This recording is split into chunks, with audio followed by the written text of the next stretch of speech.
Hi, and welcome to Mark's Motivational Podcast for another Authors Tuesday. Tonight, I'm delighted to be joined by another author, Carolyn Dubisch. I hope I've pronounced that correctly. So, she's releasing her new book shortly. I'm really looking forward to talking to Carolyn today. So, thanks a lot for joining me today, Carolyn. Hi, yes, thank you for having me on. Yeah, brilliant. Thanks very much. You're very welcome. So, we might just start off the podcast today. Just if you want to tell the listeners a little bit about yourself and the name of your books as well, it'd be great, please, Carolyn. Sure. I'm an author and artist and muralist and sculptor, and I live in Mazatlan, Mexico, but I am originally from New York in the United States. Yeah. I have two books that just came out most recently. My books are mostly for children. Mm-hmm. I have this one.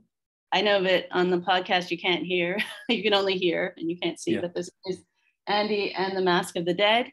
Mm-hmm. It's told in rhyme, in verse, and it is about the Day of the Dead, which is a big celebration here in Mexico. Yeah, a bit like Halloween.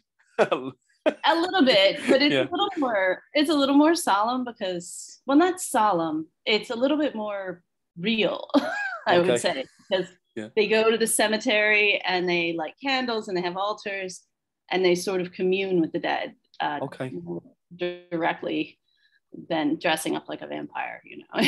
Yeah. Which is what we do in the United States. And then I also have a book, excuse me. This is the hand turkey book. Hand turkey, yes. Hand turkeys, this book is for adults and older students, I would say.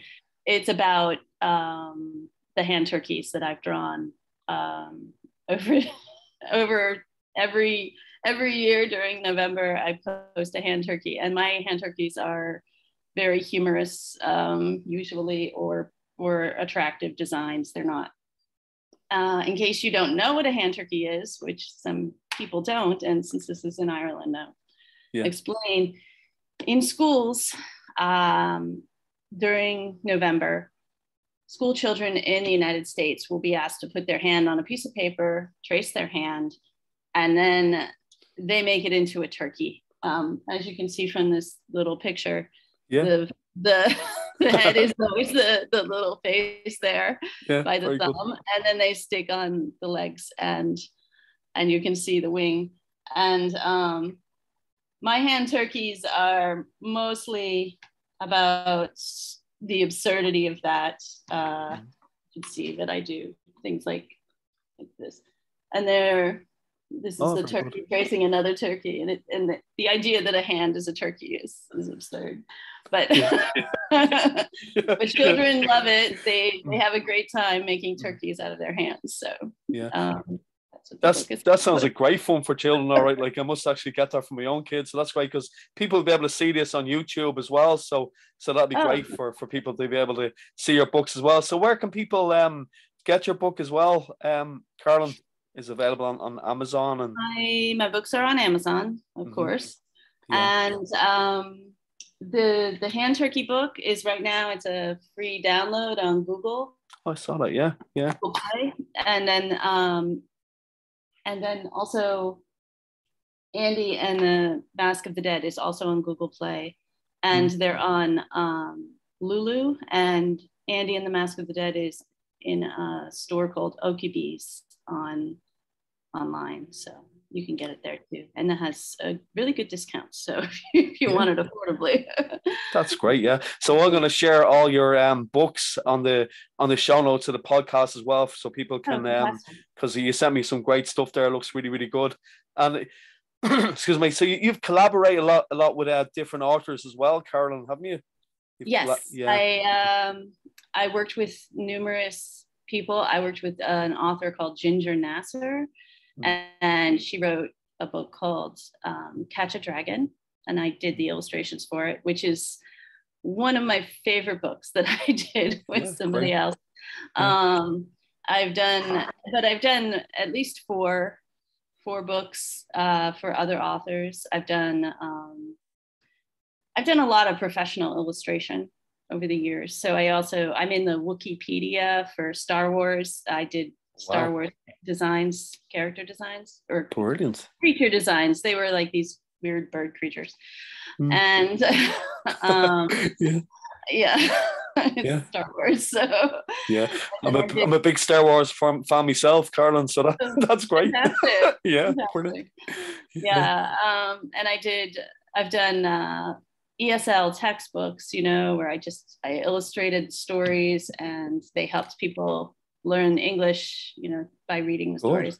But they were for children, so they were. I'm very focused on art for children. Yeah. I also have a web comic that I do online. It's called The Dragon in the Closet. So every week, more pages are posted, and children can follow along with the story. It's been running over a year now, and I am starting on issue 3. So that's great. So that's great, because I can see that there, like it's something you do every week, you add to every week. So that sounds really, really interesting. So I'll put that on the show notes as well, so people can follow along. So where did the journey start for you? Have you always been a writer yourself, Carolyn, or where did it start for yourself? Let's see, writing started when my children were small. I did write a little bit in college, but I started with children's books because when you have children, you are reading children's books all the time.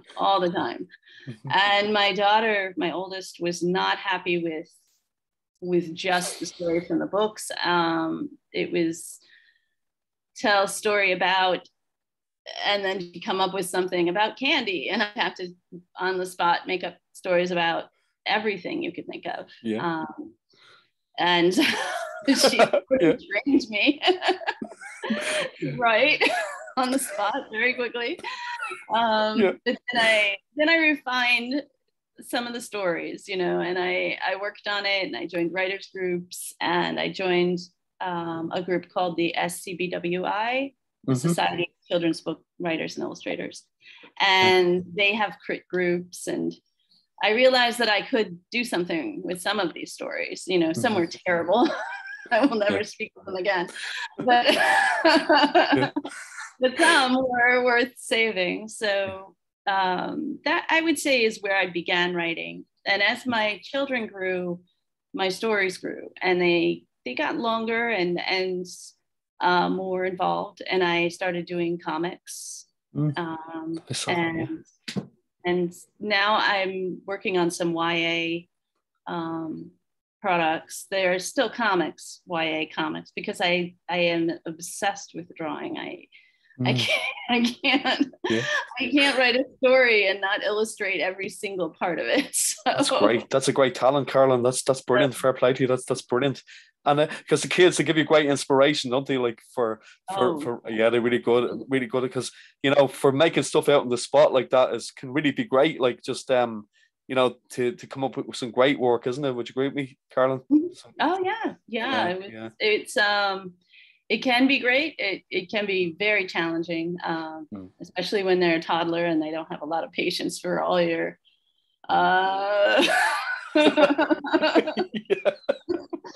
your groans and your moans, and you're wait a second. Okay, now. But it gets, they enjoyed the story. Sometimes my daughter would want me to retell a story I told that I made up, which is why I started writing them down. Good plan. Yeah, sounds like a great plan. Yeah. And it could kind of this kind of ties in with the last question, but what kind of motivates you, Carolyn, to write the stories, to keep going? Just say, for instance, if you hit a kind of a metaphorical wall, or a bit of writer's block, what would motivate you to keep going with your writing for other writers that are listening?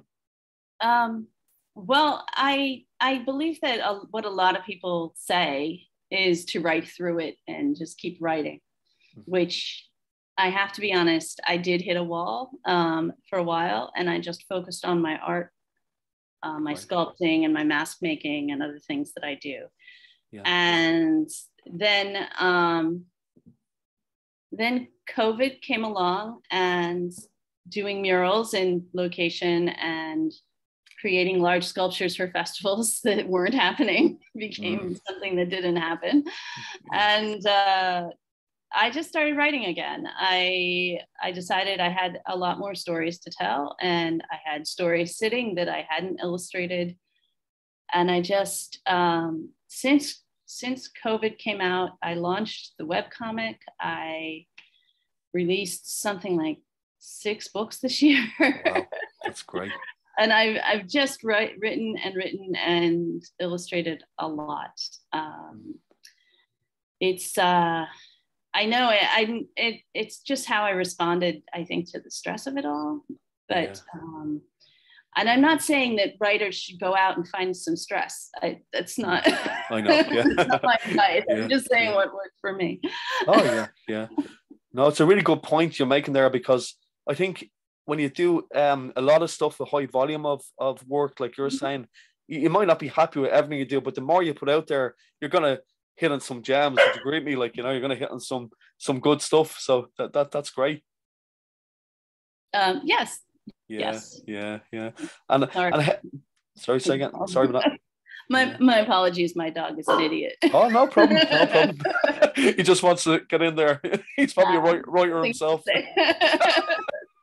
Okay. Brilliant. Yeah. And how did you find you like, did you struggle a bit through COVID with your writing yourself, Carolyn, or did you find it difficult? I'm sorry. I'm sorry, when you through COVID, did you find it like kind of a barrier to your writing, or you've done some great work through COVID? Like, did you find it anyway difficult because of this situation we were in? Yeah, I mean, some things are of course difficult because one way you promote children's books is that you go into children's classrooms and you read to children, and you do story times, and you visit, and you do events. And COVID has limited a lot of events, but I would have that trouble anyway here in Mexico, because my Spanish is functional, but not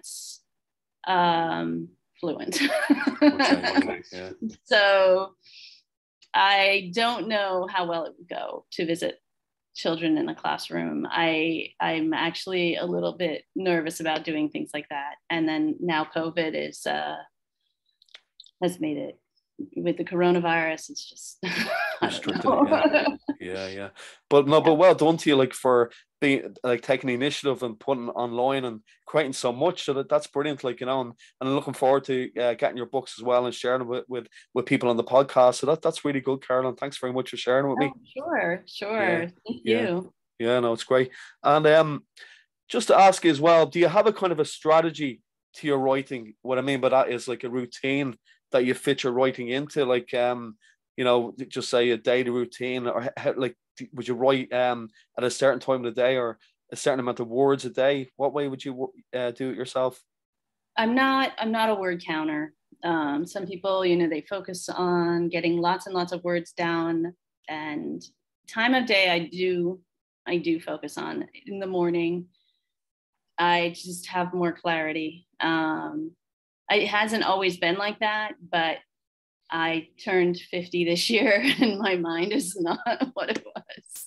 So now it's in the morning, I write, and it's not every day. I draw every day because I've been an artist first. I do. Yeah. But I write at least twice a week. So, and if I have trouble that day, I write down outlines and ideas without writing the prose, just so I get something done. Yeah, that sounds a great plan. Very good. Yeah, because everybody has their own different ways of doing certain words every day, amount of words every day. But that sounds like a good strategy. So thanks for that. Thank you very much for that. Sure. Yeah. And as well, could you say any kind of authors yourself that inspired you with your writing yourself? Like, is any books out that stand out that would have got you interested in publishing your books and writing? Writers that inspire me, well, they're mostly YA books. I just read The House by the Cerulean Sea, which I thought was an amazing book. It has this sort of whimsy. It's magical. It's about children in a magical institute sort of thing. It sounds a little bit like Harry Potter, but it's really nothing like Harry Potter, which I still love the Harry Potter books. She's an inspiring writer. She really is. I don't embrace her politics, but I have to separate politics from writers or I will go crazy. Because some of them don't have the best politics. Let's see. I do love Rick Riordan's books. I've been reading a lot of his books lately too. And then in children's books, I've always been inspired by Don and Audrey Wood and Chris Van Allsburg. So yeah, because that's some great takeaways there. That's great. That's what I like about this podcast as well. You get some great advice about different books. So that's brilliant, Carolyn. Thank you for that. Great stuff. Sure. Yeah. And you mentioned as well, like writers groups. They're really, really good, aren't they, for getting ideas, like for doing. Do you work out prompts at all in any of the writers groups? Have you ever done that? I think I have worked off a couple of prompts. I don't do that regularly, but it is a good idea and it's very helpful. I think it can be really, you can get some great work out of writing from a prompt. I definitely think that's a good way to go. They do that for artists too, where you have an artist prompt. Oh, did they? Yeah. I've never done it for art. I have done it for writing. But Yeah. Like I just say, your illustrations are really, really good in your books. I looked at what you sent me. The illustrations are really good. So well done on that as well. Thank you. Yeah, you got to check it out. Everybody's listening. It's really good when I share your work on the notes. Make sure you check it out, everybody. So so this is great. I really appreciate you coming on. And do you have any favorite music yourself as well, Carolyn? What would your favorite music to listen to? Generally, I listen to world music. I don't know specific artists. I'd rather not go into. Yeah, fair enough. Yeah. But I do like world music as a sort of general thing. And would you ever listen to music while you're writing as well? Did you ever do that? Like listen to music while you're writing or illustrating? Yes. When I'm writing, music is great. When I'm working on art, music is secondary to work. With art, I need the TV on because I like a story going. Yeah. And I can sort of listen to. I miss a lot. I miss a lot with movies, and people say, "Oh, did you watch, Squid Games or whatever?" And I'll say, "Yeah, sure. I sort of saw that."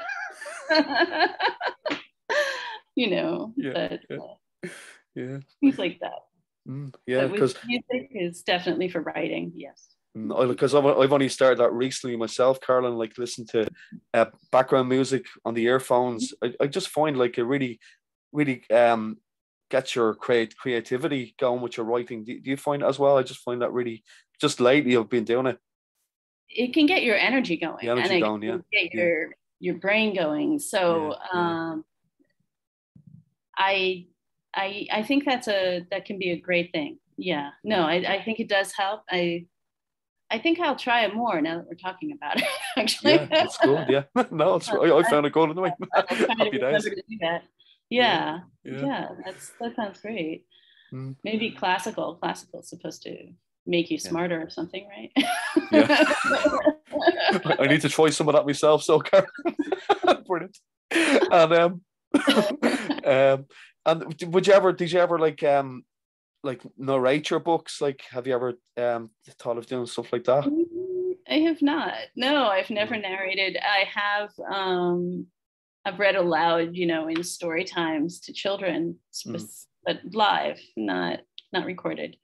But I have not. No, I've never narrated the books. No, I haven't done that. I have gotten them produced by people. Very good.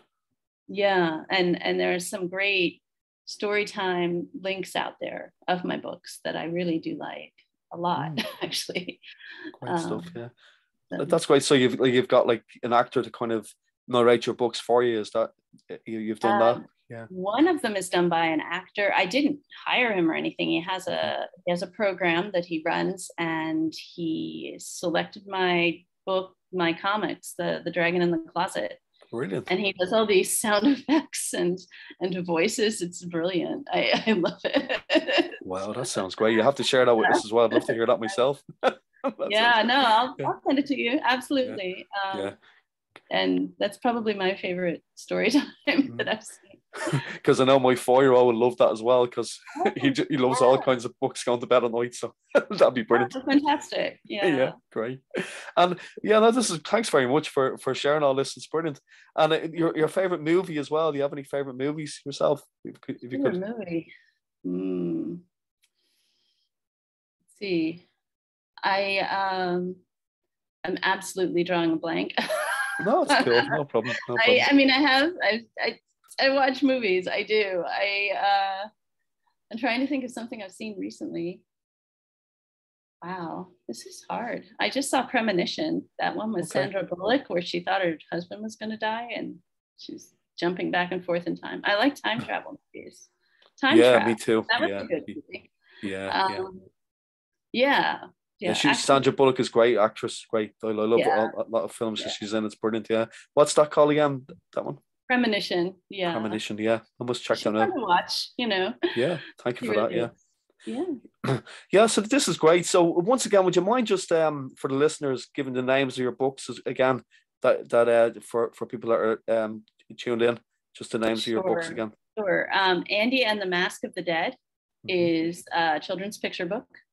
And the Hand Turkey book is for older teens and adults, and it's all about hand turkeys. Yeah. That's great. That's great, because I must tell them tomorrow about that as well. That's great. Yeah. And one last thing, if that's okay, because it's a motivational podcast. If you could give anybody a tip who's listening to keep themselves motivated in their writing, what would you say, Carolyn? Just in a sentence. I would say that if you don't get it exactly right today, there's always tomorrow, and there's always another day, and you can just keep going.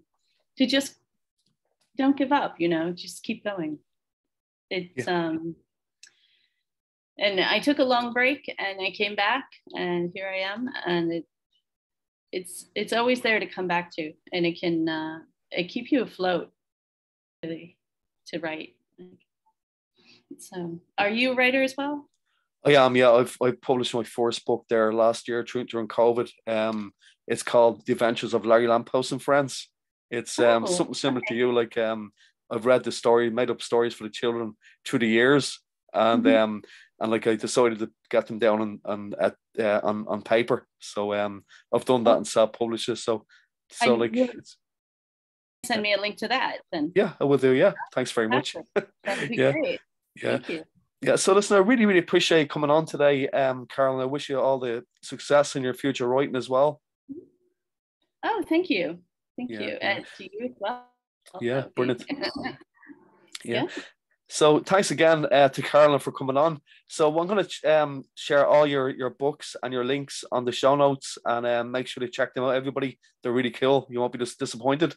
So thanks a million, everybody, for tuning in tonight to Mark's Motivational Podcast. We'll talk to you real soon with another podcast. Take care. Thanks, Carolyn. All right. Bye-bye. Thank you.